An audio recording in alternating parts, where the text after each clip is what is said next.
नमस्कार, सुप्रभात। स्वागत आप सभी का सब रंग कार्यक्रम में। मित्रों, एक बहुत ही प्रेरक सी कहानी से शुरुआत कर रहा हूँ जो सत्य भी है। एक नन्हा सा बच्चा सेब के पेड़ के साथ, उसकी डालियों के साथ खेला करता था। पेड़ को भी बड़ा आनंद आता था। कुछ दिनों से वो बच्चा आया नहीं, कुछ वर्ष हो गए, पेड़ निराश रहने लगा। बच्चा आया, थोड़ा बड़ा होने के बाद पेड़ ने कहा चलो फिर खेलते हैं। बच्चे ने कहा नहीं, अब मैं बड़ा हो गया हूँ, खिलौनों के साथ खेलता हूँ। तो सेब के पेड़ ने कहा कि तुम कुछ सेब ले जाओ और अच्छे अच्छे खिलौने खरीद लो। बच्चा चला गया, खिलौनों के साथ खेलता रहा, फिर से नहीं आया पेड़, फिर से दुखी रहने लगा। थोड़ा और बड़ा हुआ, वो लड़का आया, जवान हो गया था।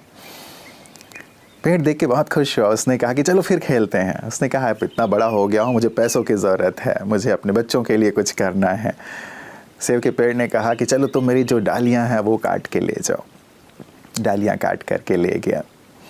बहुत दिनों के बाद वो आया, जब वो बुज़ुर्ग हो गया था।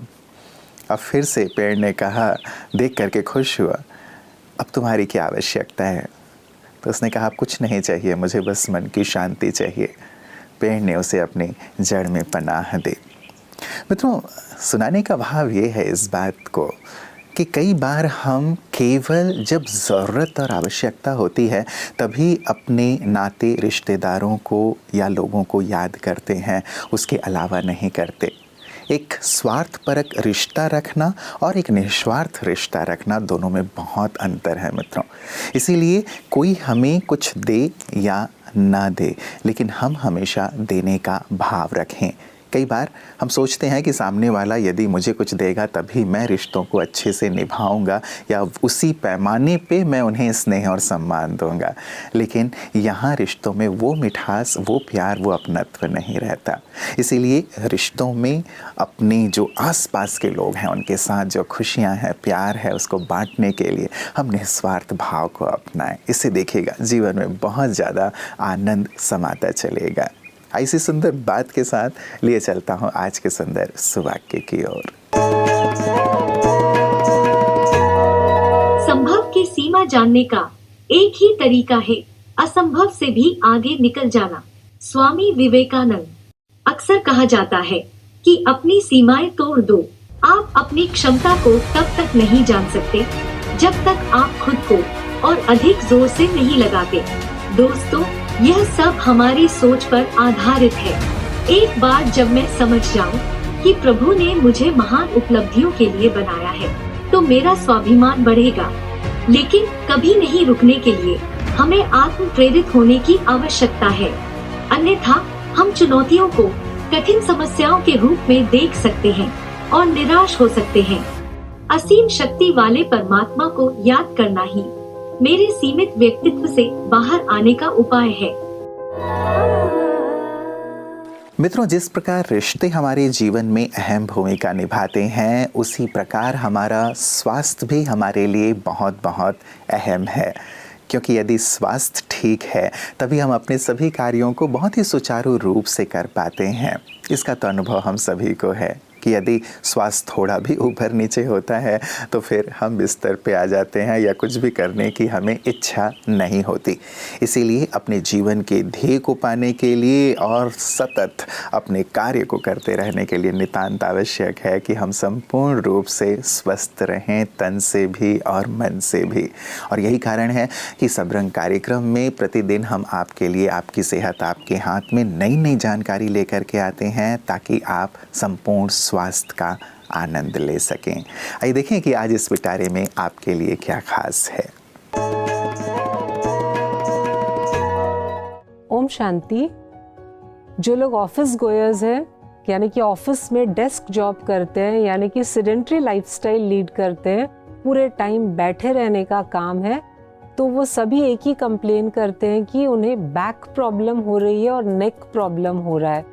क्योंकि हम सारे टाइम लैपटॉप को देखते रहते हैं, फ़ोन में ईमेल्स चेक करते रहते, तो हमारी पोजीशन जो है वो गले की, वो कहीं ना कहीं एक तरफ बेंड हो जाती है और हमें पेन होने लगता है। और कभी हम स्ट्रेट बैठते नहीं हैं तो बैक की भी प्रॉब्लम आती है। तो ऐसे लोग क्या करें जो इस तरह का एक लाइफ लीड कर रहे हैं? उनके लिए सबसे बेस्ट है कि हर 1-1.5 घंटे में या 2 घंटे में थोड़ा सा अपने आप को हिलाएं। हिलाए का मतलब है थोड़ा शेक करें, यानी कि अपना जो नेक मूवमेंट कुछ करें, हल्का सा एक्सरसाइज। 2 सेकंड के लिए या 5 सेकंड के लिए खड़े हो जाएं, अपने आप को थोड़ा सा एक तरह से स्ट्रेच कर लें।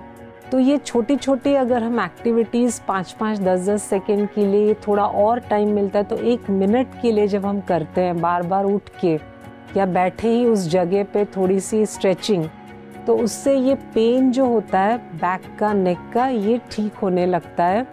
और इसके अलावा अगर बहुत ज़्यादा पेन है तो हम कुछ स्प्रे लगा लेते हैं या बाम लगा लेते हैं। तो वो न करके एक बहुत अच्छा इलाज है जो हम घर पे कर सकते हैं, और ये है कि जो दालचीनी होती है, दालचीनी का पाउडर बना के रख लें और उसमें गुलाब जल मिक्स करके एक पेस्ट बना लें। और इस पेस्ट को आपको जहाँ जहाँ पेन हो रहा है, नेक में, बैक में, वहाँ पे आप लगा के आधे घंटे के लिए छोड़ दें। तो ये एक नेचुरल तरीका है, धीरे धीरे से हमारे वो मसल्स सूद होने लगते हैं, वो पेन कम होने लगता है। तो हम इस नेचुरल अपने रेमेडी की ओर जाएं और अपने हेल्थ को अच्छा रखें। Thank you. ओम शांति। मित्रों, एक प्यारी सी पंक्ति है कि यदि फूलों से हटाकर कांटों पर चलाया है तो यकीनन ईश्वर ने आपको कुछ नया सिखाना चाहा है। हमारी जो कामना है वो हमेशा रहती है कि हम सुकून भरे पथ पर ही चलते रहें, जीवन में सब कुछ आसान ही आसान रहे। चाहना और कामना तो बहुत ही स्वाभाविक है और होना भी यही चाहिए। लेकिन जब कभी रास्ते पे कांटे आते हैं या जीवन में विपत्तियां आती हैं तो उन्हें भी फूल में तब्दील कर देना, तूफान को भी तोहफा बना लेना, या फिर जो आपदाएं हैं उन्हें अवसर में तब्दील कर देना, ये भी एक बहुत बड़ी कला है। क्योंकि औरों के अनुभव से या अपने अनुभव से यदि हम देखें तो जीवन में कभी ऐसा नहीं होता कि हम सपाट रास्ते पे ही चलते रहें या सुखमय रास्ते पे ही चलते रहें। उतार चढ़ाव तो आते ही हैं। बस अपने नज़रिए और दृष्टिकोण को हमें परिवर्तित करना है विपत्तियों के लिए, आपदाओं के लिए, तो सचमुच जीवन बहुत सहज और सरल हो जाता है और हम सफलता की ओर बढ़ते चले जाते हैं। और यही करते हैं हमारे विशिष्ट जन भी, जिनके अनुभव को हम प्रतिदिन सुनते हैं। कैसे अपने नज़रिए को इस प्रकार से सकारात्मक रखा जा सकता है, यही सुंदर अनुभव प्रतिदिन वो हमारे साथ साझा करते हैं। आइए देखें कि आज हमारे साथ कौन है अपने खास अनुभव के साथ।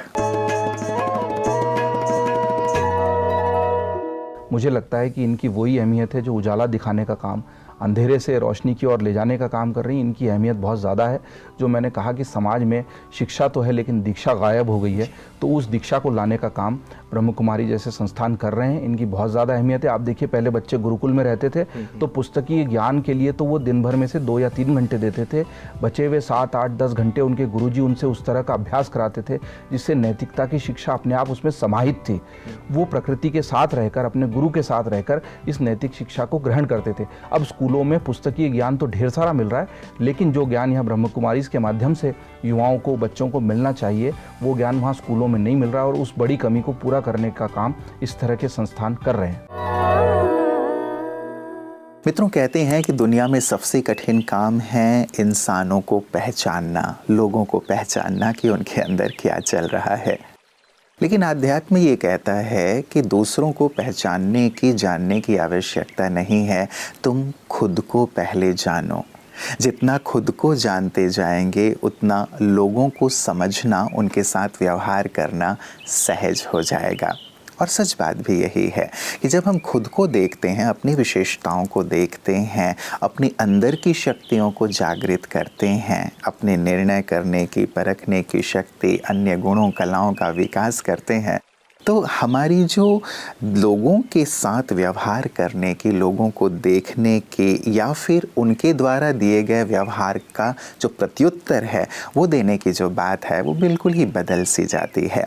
इसीलिए मित्रों बहुत बहुत ज़रूरी हो जाता है कि पहले तो हम खुद को ही देख लें, खुद को ही जान लें, खुद को ही समझ लें, अपने जीवन के ध्येय को अच्छी तरह समझकर उसके प्रति समर्पित हो जाएं, तो हमें किसी और को देखने जानने की ज़रूरत ही नहीं पड़ेगी, बल्कि लोग हमारे ऊंचे जीवन स्तर को देख करके, हमारी अच्छाइयों को देखकर हम ही जानना चाहेंगे, हमें समझना चाहेंगे और फलतः हम औरों को बहुत कुछ दे पाएंगे।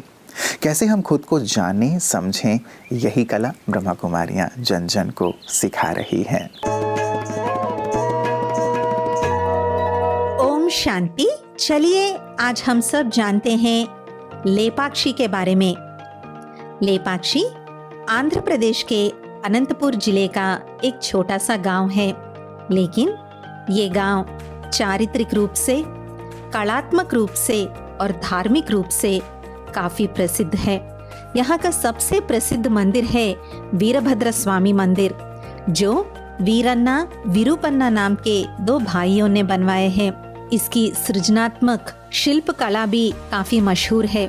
उनमें प्रमुख है पत्थरों द्वारा बनाया हुआ एक सुंदर माला, वास्तु पुरुषा, पद्मिनी और एक ऐसा स्तंभ जो बिना किसी आधार के हवा में टहलता है। लेपाक्षी एक और चीज के लिए भी काफी मशहूर है, वो है साड़ियों पे बनाए जाने वाले डिजाइन्स।